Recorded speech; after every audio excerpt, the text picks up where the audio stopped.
Selamat pagi Ibu dan teman-teman, perkenalkan nama saya Francisca Jelita dari Prodi Biologi Fakultas Sains dan Teknik Universitas Nusa Cendana.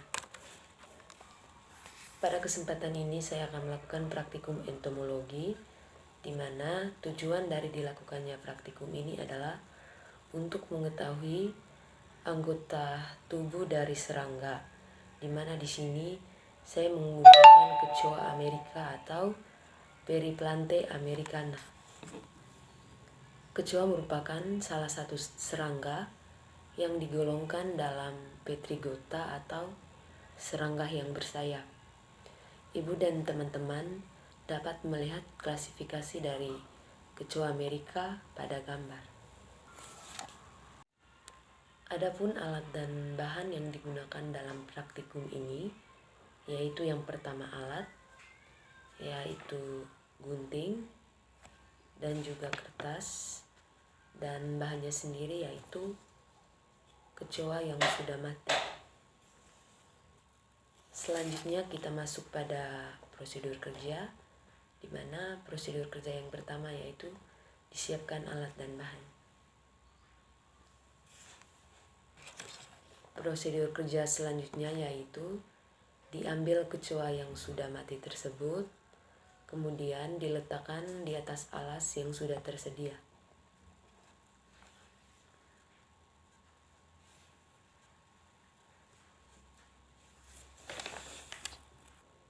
Prosedur kerja selanjutnya yaitu dipotong kecoa mulai dari kepalanya sampai kepada abdomennya.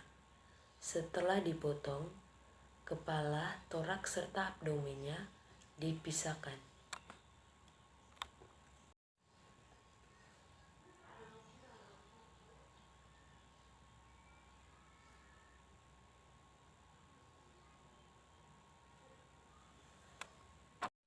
Dan ini adalah tubuh kecoa yang sudah dipisahkan.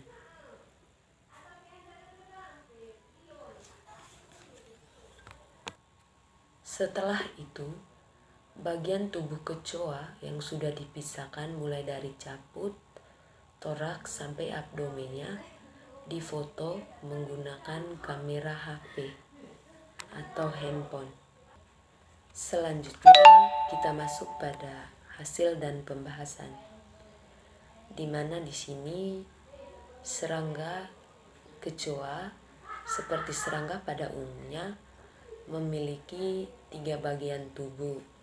Yang pertama yaitu caput atau kepala, di mana kepala merupakan bagian depan dari tubuh serangga yang berfungsi untuk mengumpulkan makanan serta menerima rangsangan yang akan diteruskan ke otak. Adapun bagian-bagian dari kepala kecoa yaitu yang pertama mulut.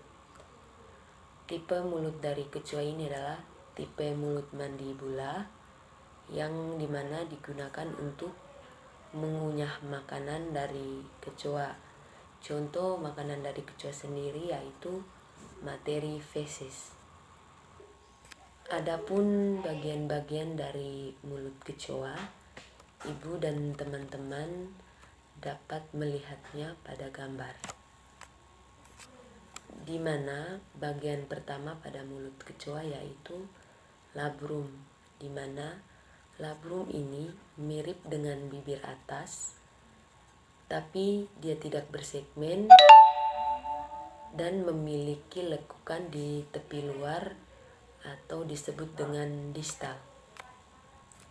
Selanjutnya di mana di bawah labrum ini terdapat mandibula, yaitu struktur yang pada umumnya sangat kuat yang digunakan untuk memotong atau menggiling makanan yang dimakan dari kecoa.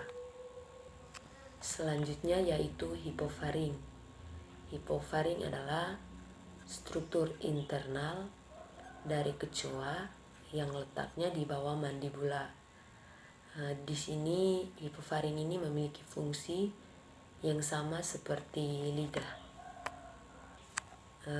Bagian selanjutnya yaitu di mana Di bawah mandibula terdapat pasangan tambahan yang disebut dengan maksila, di mana umumnya setiap maksila memiliki pelengkap, yaitu palpus maxillaris, di mana palpus maxillaris ini digunakan untuk memegang makanan, dan juga dia mengandung organ perasa atau pembau yang biasa disebut dengan sensilae.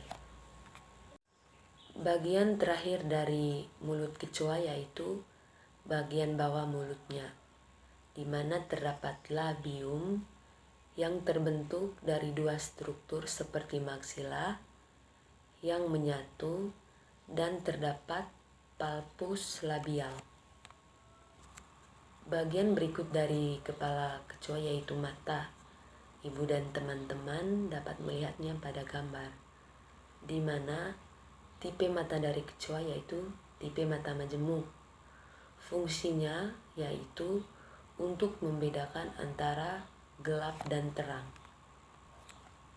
Bagian terakhir dari kepala kecoa. Bagian terakhir dari kepala kecoa yaitu antena, di mana kecoa memiliki dua antena.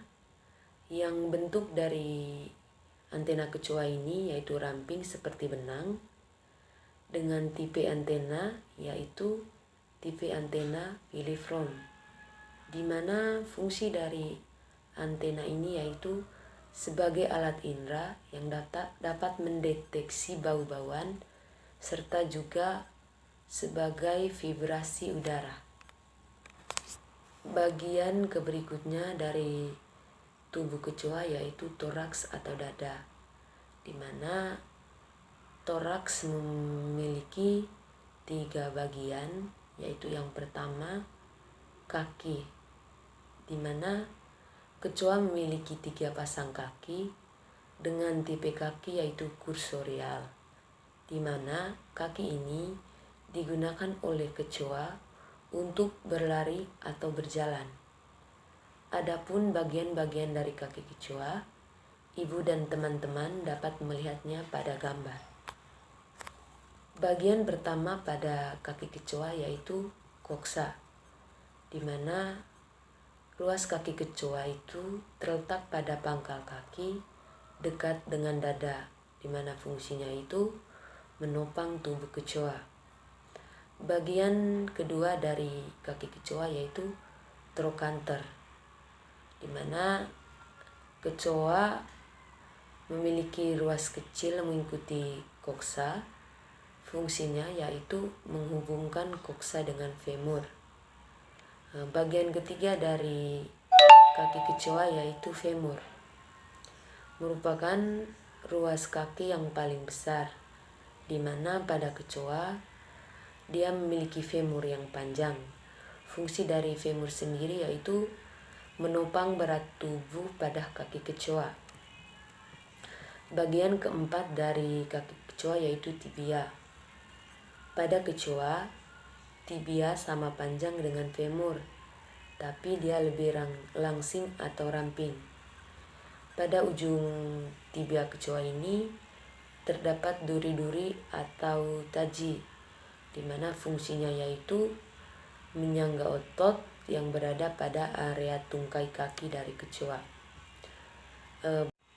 Bagian terakhir dari kaki kecoa yaitu tarsus atau jamak tarsi, di mana dia terletak di ujung tibia.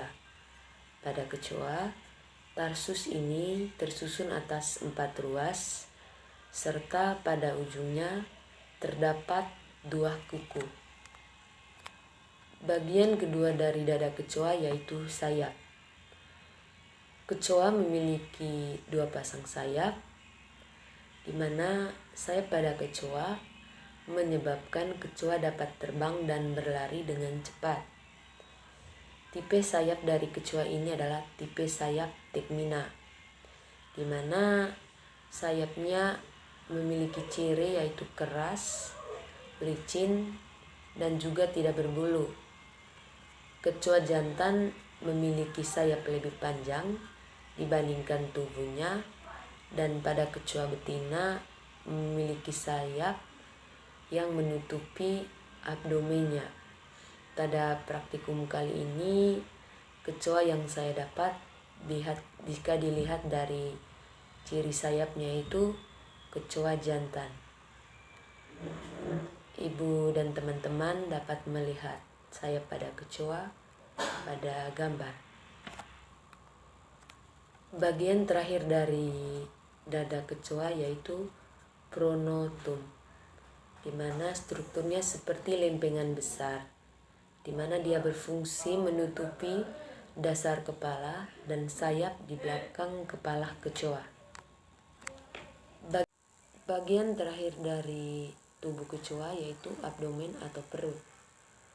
Badan atau perut kecoa merupakan bangunan dan sistem reproduksi, di mana kecoa akan mengandung telur-telurnya sampai telur-telur tersebut siap untuk menetas.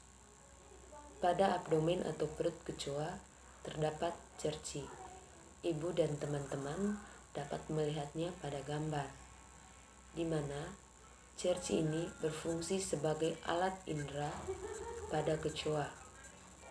Cerci berhubungan langsung dengan kaki melalui ganglia saraf abdomen atau otak sekunder, di mana fungsi dari cerci ini dia berfungsi penting dalam adaptasi pertahanan.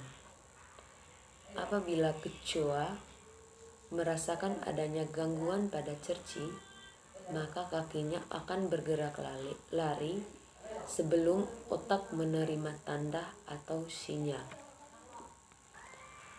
Demikian saja laporan praktikum dari saya.